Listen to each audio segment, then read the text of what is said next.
Assalamualaikum warahmatullahi wabarakatuh. Perkenalkan, nama saya Dena Anggara Natalia, NIM 151 dari Akuntansi D 2018. Di sini saya akan menjelaskan jawaban saya atas soal UTS Akuntansi Keuangan Lanjutan 2, nomor 1 dan nomor 2. Langsung saja soal nomor 1.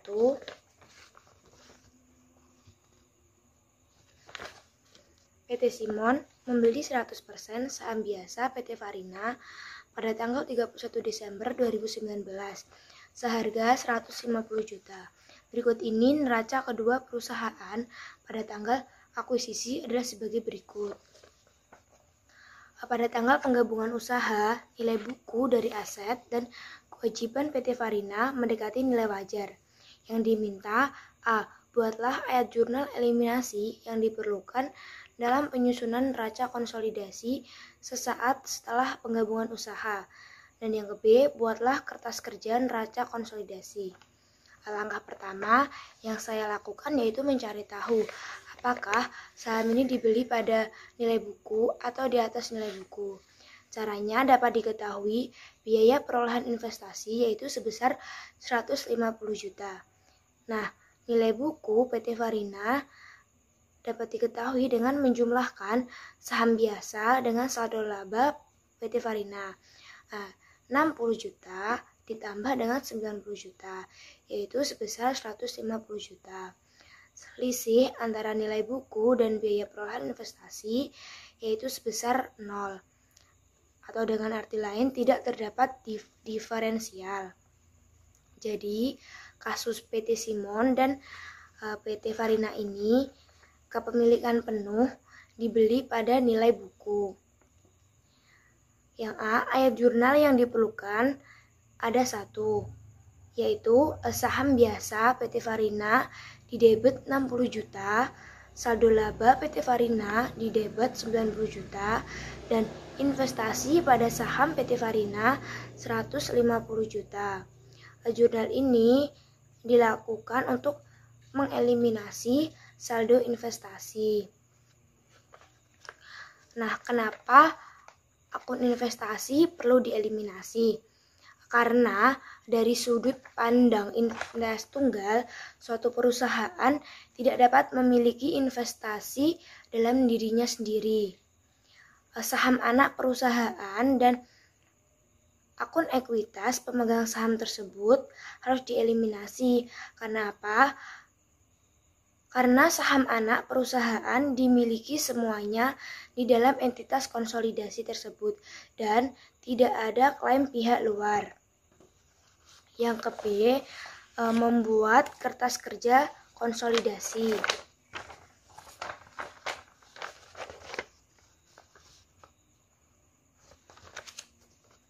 Nah, selanjutnya ayat jurnal eliminasi yang telah dibuat di poin A tadi digunakan dalam menyusun kertas kerja neraca konsolidasi untuk menyesuaikan total saldo akun dari perusahaan-perusahaan yang dikonsolidasi yang terpisah untuk mencerminkan angka yang akan muncul jika semua perusahaan yang secara legal terpisah tersebut merupakan perusahaan tunggal. Ingat bahwa ayat jurnal eliminasi hanya muncul di kertas kerja neraca konsolidasi dan tidak akan mempengaruhi pembukuan perusahaan-perusahaan terpisah tersebut. Berikut PT Simon dan anak perusahaan kertas kerja neraca konsolidasi 31 Desember 2019. Kertas kerja tersusun dari 2 kolom, yang atas buat akun-akun debit dan yang bawah buat akun-akun kredit. Rekening kas PT Simon 65 juta, PT Farina 18 juta. Piutang usaha PT Simon 87 juta, PT Farina 37 juta. Persediaan PT Simon 110 juta, PT Farina 60 juta. Bangunan dan peralatan PT Simon 220 juta, PT Farina 150 juta. Investasi pada saham PT Farina 150 juta. Jadi total debit PT Simon 632 juta dan PT Farina 265 juta. Selanjutnya kolom yang baris yang bawah total kredit, rekening utang usaha, PT Simon 92 juta, PT Farina 35 juta, wesel bayar PT Simon 150 juta, PT Farina 80 juta, saham biasa PT Simon 100 juta, saham biasa PT Farina 60 juta, saldo laba PT Simon 290 juta dan PT Farina 90 juta.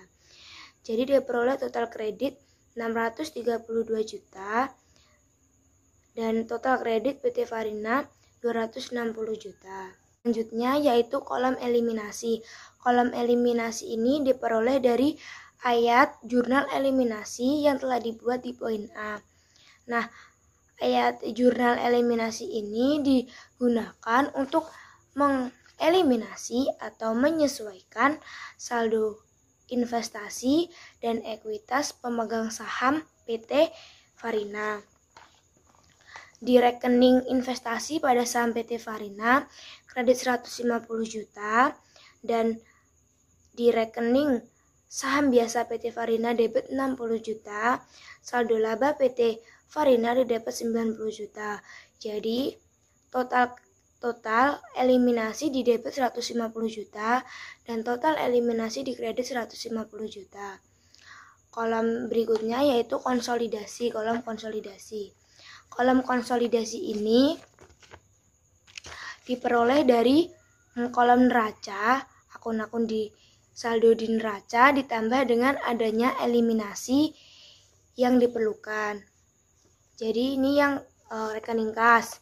Di neraca PT Simon 68 juta ditambah PT Farina 18 juta. Jadi total konsolidasinya 83 juta dan seterusnya. Ini investasi pada saham PT Farina di PT Simon kan tadi 150 juta. Dan ini adanya eliminasi pada saldo investasi menyebabkan eliminasi di kredit 150 juta. Jadi total konsolidasi investasi pada saham PT Farina menjadi 0. Total debit konsolidasi yaitu 747 juta. Selanjutnya utang usaha 92 juta ditambah 35 juta. Jadi konsolidasi utang usaha 120 juta. Wesel bayar 150 juta ditambah 80 juta. Jadi saldo konsolidasi wesel bayar 230 juta. Saham biasa 100 juta. Saham biasa konsolidasi 100 juta. Terus saldo laba 290 juta ditambah dari PT Farina 90 juta. Terus adanya eliminasi di debit 90 juta menyebabkan konsolidasi saldo laba jadi 290 juta. Jadi total kredit PT Simon 632 juta. Total kredit PT Farina 265 juta, total eliminasi di debit 150 juta dan di kredit 150 juta, dan total kredit konsolidasi yaitu 747 juta. Jadi total kredit PT Simon 632 juta, total kredit PT Farina 265 juta, total eliminasi di debit 150 juta dan di kredit 150 juta, dan total kredit konsolidasi yaitu 747 juta. Selanjutnya soal yang kedua, PT Charter adalah anak perusahaan dimiliki mayoritas dari PT Bamena yang mengakuisisi 75% kepemilikan pada tanggal 1 Januari 20X3 seharga Rp133.500.000. Pada tanggal tersebut, PT Charter melaporkan saham biasa yang beredar sebesar 60 juta dan saldo labanya 90 juta. Diferensial pembelian dialokasikan ke peralatan dengan umur ekonomis 7 tahun pada tanggal penggabungan usaha. PT Charter melaporkan laba bersih sebesar 30 juta dan membayar dividen sebesar 12 juta pada tahun 20X3. Yang diminta A. Buatlah jurnal yang dicatat oleh PT Bamena selama tahun 20X3 pada pembukuannya. Jika ia mencatat investasi di PT Charter menggunakan metode ekuitas. Yang B, buatlah ayat jurnal eliminasi yang diperlukan pada tanggal 31 Desember 2023 untuk menyusun laporan keuangan konsolidasi. Sama kayak yang nomor 1 tadi, langkah pertama mencari tahu dulu saham ini dibeli pada nilai buku atau di atas nilai buku. Di sini total nilai wajarnya 178 juta, diperoleh dari mana? Ini kan diketahui di soal tuh kalau mengakuisisi 75% sebesar 133.500. Jadi kalau 100% atau total nilai wajarnya berarti 178 juta. 133.500 dibagi 3 kemudian dikalikan 4 untuk memperoleh total nilai wajar sebesar 178 juta. Kemudian nilai buku dari PT Charter saham biasa 60 juta ditambah saldo laba 90 juta, jadi total nilai buku PT Charter 150 juta. Diperoleh diferensial atau selisih antara nilai buku dan total nilai wajar sebesar 28 juta. Yang A, ayat jurnal yang dicatat oleh PT Wamena selama tahun 20X3 dengan menggunakan metode ekuitas ada 4 jurnal. Saya akan menjelaskan satu persatu. Jurnal yang pertama, jurnal untuk mencatat pembelian saham PT Charter. Akunnya investasi pada saham PT Charter di debit 133.500.000 dan kas di kredit 133.500.000. Sesuai dengan yang di soal tadi bahwa PT Wamena itu membeli saham dengan harga 133.500.000. Terus yang jurnal yang kedua untuk mencatat dividen dari PT Charter. Akunnya kas di debit 9 juta, investasi pada saham PT Charter di kredit 9 juta. 9 juta ini diperoleh dari total dividen yang dibayar oleh PT Charter tadi kan 12 juta. Kemudian dikali dengan persentase saham yang dibeli 75%. Kan yang dibeli cuma 75%, sedangkan 12 juta ini tuh total seluruh sahamnya dividen itu 12 juta. Karena ini yang dibeli cuma 75%, jadi yang dikali yaitu 12 juta dikalikan dengan 75%, jadi dapatnya 9 juta. Total dividen yang dicatat oleh PT Wamena cuma 9 juta. Itu. Terus yang ketiga, jurnal untuk mencatat pendapatan PT Charter. Nah, tadi yang dilaporkan oleh PT Charter pendapatan bersihnya itu 30 juta. Akunnya tuh investasi pada saham PT Charter debit 22.500.000 dan pendapatan dari anak perusahaan di kredit 22.500.000. 22.500.000 ini diperoleh dari mana? Diperoleh dari total bersih yang dilaporkan 30 juta dikali dengan presentase saham yang dibeli oleh PT Wamena 75%. 30 juta dikali 75% yaitu 22.500.000 rupiah. Jurnal yang terakhir atau yang keempat digunakan untuk mengamortisasi diferensial yang terkait pada peralatan. Akunnya pendapatan dari anak perusahaan debit 3 juta, investasi pada saham PT Charter kredit 3 juta. 3 juta ini diperoleh dari mana? Diperoleh ini dari total diferensial. Di soal tadi kan dijelaskan kalau diferensial ini dialokasikan ke peralatan. Nah, peralatan ini tuh mempunyai umur ekonomis 7 tahun. Jadi diferensial 28 juta dikali dengan presentase yang dibeli PT Wamena 75%. Kemudian dibagi 7, 28 juta dikali 75% dibagi 7 sama dengan 3 juta. Terus yang ke B, jurnal eliminasi yang diperlukan pada tanggal 31 Desember 20X3 untuk menyusun laporan keuangan konsolidasi. Jurnal eliminasi yang diperlukan pada tanggal 31 Desember 20X3 ada 5 jurnal eliminasi. Yang pertama untuk jurnal untuk mengeliminasi pendapatan dari anak perusahaan. Akunnya pendapatan dari anak perusahaan debit 19.500.000 dividen diumumkan kredit 9 juta, investasi saham pada PT Ciater kredit 10.500.000. Yang pertama, pendapatan dari anak perusahaan 19.500.000 dari mana? Pendapatan dari anak perusahaan ini diperoleh dari jurnal yang keempat pada poin A tadi, kan di debit 3 juta. Nah, pada jurnal yang ketiga, poin A tadi itu juga ada akun pendapatan dari anak perusahaan di kredit 22.500.000.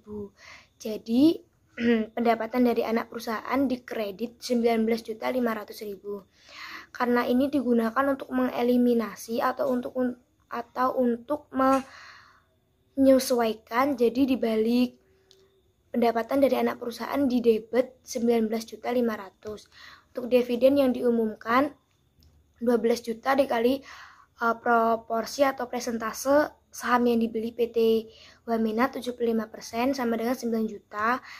Jadi investasi saham pada PT Ciater 19.500.000 dikurangi 9 juta, jadi 10.500.000. Jurnal yang kedua yaitu jurnal untuk membebankan laba ke kepemilikan dan pengendali. Nah, kepemilikan dan pengendali itu apa? Kepemilikan dan pengendali yaitu pemegang saham yang memiliki lembar saham PT Anak yang tidak dimiliki oleh PT Induk. Jadi itu pemegang saham tuh yang punya lembar saham PT Anak yang justru itu lembar saham tersebut tidak dimiliki oleh PT Induk, seperti itu.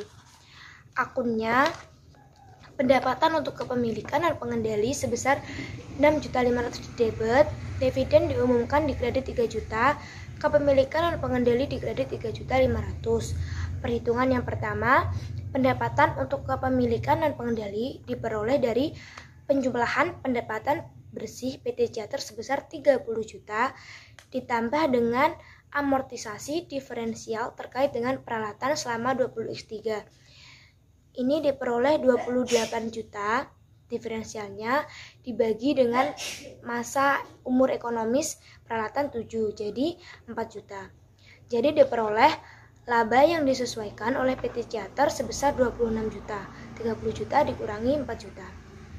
Kemudian, laba yang disesuaikan PT Ciater dikali dengan saham proporsional dan pengendali sebesar 25%. 26 juta dikali 25%, yaitu 6.500.000. Diperoleh pendapatan untuk kepemilikan dan pengendali 6.500.000 di debit. Kemudian dividen yang diumumkan 3 juta diperoleh dari dividen yang dilaporkan oleh PT Ciater 12 juta dikali dengan 25% proporsi saham non pengendali.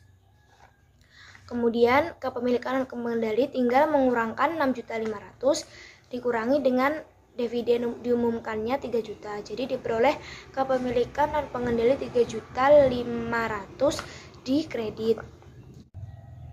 Jurnal yang ketiga, untuk mengeliminasi saldo investasi awal, akunnya saham biasa PT Ciater di debit 60 juta, saldo laba PT Ciater di debit 90 juta, dan diferensial di debit sebesar 28 juta.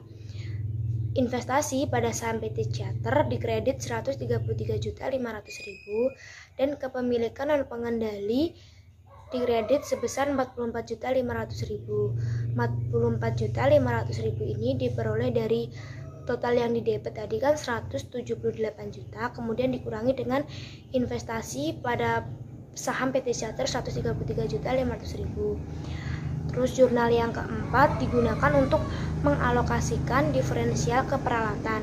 Akunnya peralatan di debit 28 juta dan diferensial di kredit 28 juta. Jurnal yang terakhir yang kelima digunakan untuk mengamortisasi diferensial yang terkait dengan peralatan. Akunnya beban penyusutan 4 juta, akumulasi penyusutan di kredit 4 juta. Perhitungannya 4 juta ini diperoleh dari diferensial 28 juta, kan tadi 28 juta diferensialnya, kemudian dibagi dengan umur ekonomis peralatan 7 tahun, jadi 28 juta dibagi 7 tahun, yaitu 4 juta. jurnal ini kan digunakan untuk mengamortisasi diferensial yang terkait dengan peralatan. Karena di soal tadi sudah dikasih tahu atau dijelaskan bahwa diferensial ini dialokasikan ke peralatan yang mempunyai umur ekonomis 7 tahun. Sekian yang dapat saya sampaikan.